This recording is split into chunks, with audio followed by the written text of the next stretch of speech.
इस वक्त मुख्यमंत्री योगी आदित्यनाथ का संबोधन चल रहा है, सीधा उसी का रुख करते हैं। जाती हैं ये नग्न तांडव टीएमसी की सरकार में लगातार वेस्ट बंगाल में देखने को मिल रहा है।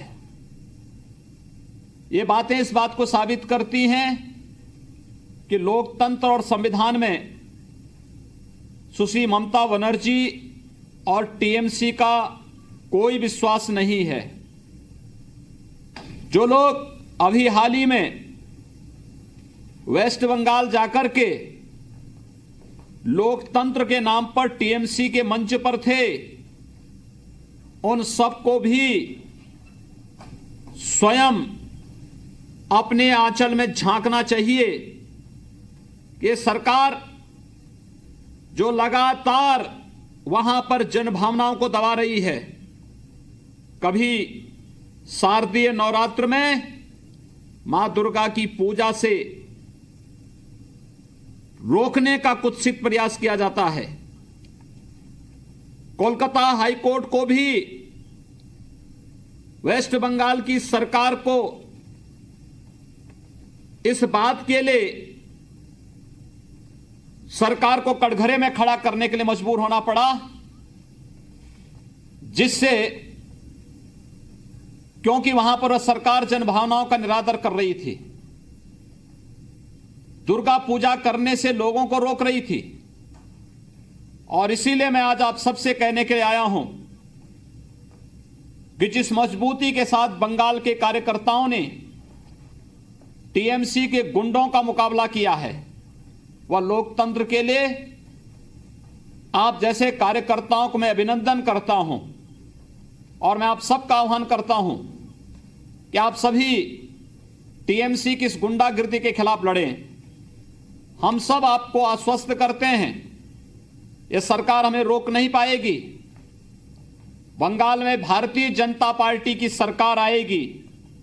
आप सभी कार्यकर्ताओं के बल पर, आपके दम पर हम सब बंगाल में भारतीय जनता पार्टी की सरकार लाने में सफल होंगे।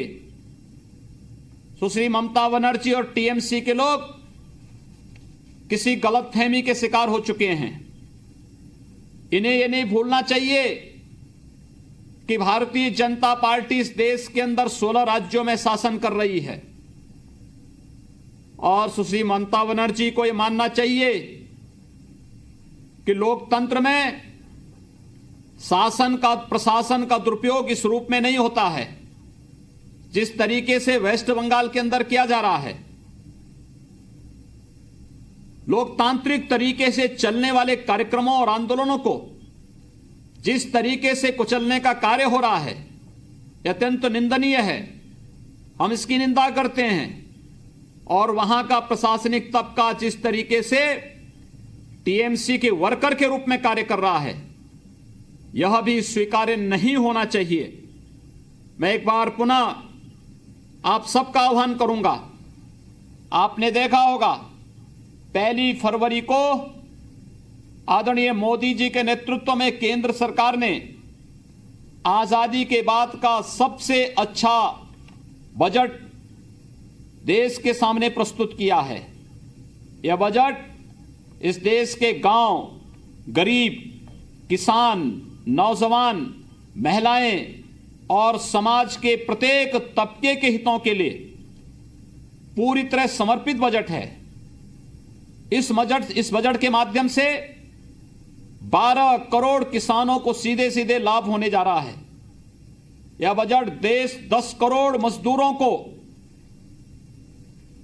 60 वर्ष की उम्र के बाद 3,000 रुपए की मासिक पेंशन देने की व्यवस्था करती है।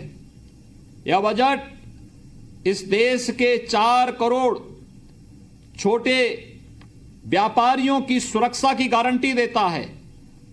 और यह बजट इस देश के नौकरी पेशा मध्यम वर्गीय परिवारों को आय की सीमा में छूट देकर के उन्हें बेहतर भविष्य की ओर एक नया विश्वास दिलाती है।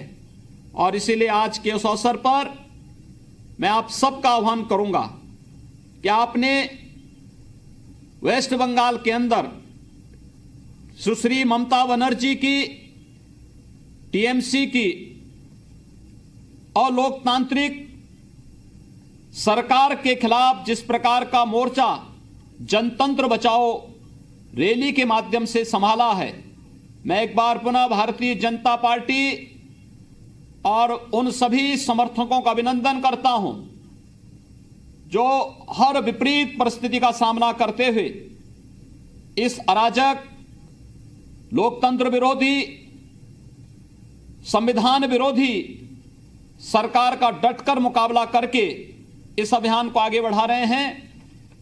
वेस्ट बंगाल तो वैसे भी हमारे लिए इस देश की बौद्धिक संपदा का स्थल रहा है। वह चाहे रामकृष्ण मिशन की परंपरा हो, चाहे वो स्वामी विवेकानंद से चली हुई परंपरा, हमारे जनसंघ के प्रथम संस्थापक अध्यक्ष डॉक्टर श्यामा प्रसाद मुखर्जी बंगाल से थे। और यही नहीं, अभी हाल ही में हमारी भारत की सरकार ने बंगाल के पुत्र, देश के पूर्व राष्ट्रपति श्री प्रणब मुखर्जी को भारत रत्न देकर के बंगाल को सम्मानित करने का कार्य किया है, इस देश को सम्मानित करने का कार्य किया है। और मैं आप सबका आह्वान करूंगा, पूरे बंगाल को ही नहीं, पूरे देश को बंगाल की इन धरोहर पर गौरव की अनुभूति होती है। लेकिन बंगाल के अंदर आज जो कुछ चल रहा है, इसे किसी भी स्थिति में स्वीकार नहीं किया जाना चाहिए। मैं आप सभी कार्यकर्ताओं का आह्वान करूंगा, आप लोकतांत्रिक तरीके से टीएमसी की गुंडागिर्दी वाली सरकार का मुकाबला करिए। हम सब आपके साथ में हैं और मैं बंगाल पुनः कार्यक्रमों में अवश्य आऊंगा और आपके साथ इस अराजक, संविधान विरोधी अराजक सरकार का डटकर मुकाबला करने के लिए सड़कों पर आपके साथ हम लोग इस लड़ाई को आगे बढ़ाएंगे। आप सबका अभिनंदन, धन्यवाद। जय हिंद, जय श्री राम।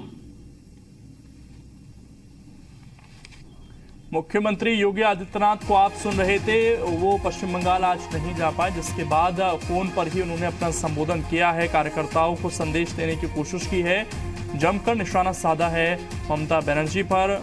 और इसके अलावा जो बजट अभी लेकर आई सरकार, उसकी जमकर तारीफ उन्होंने इस दौरान की।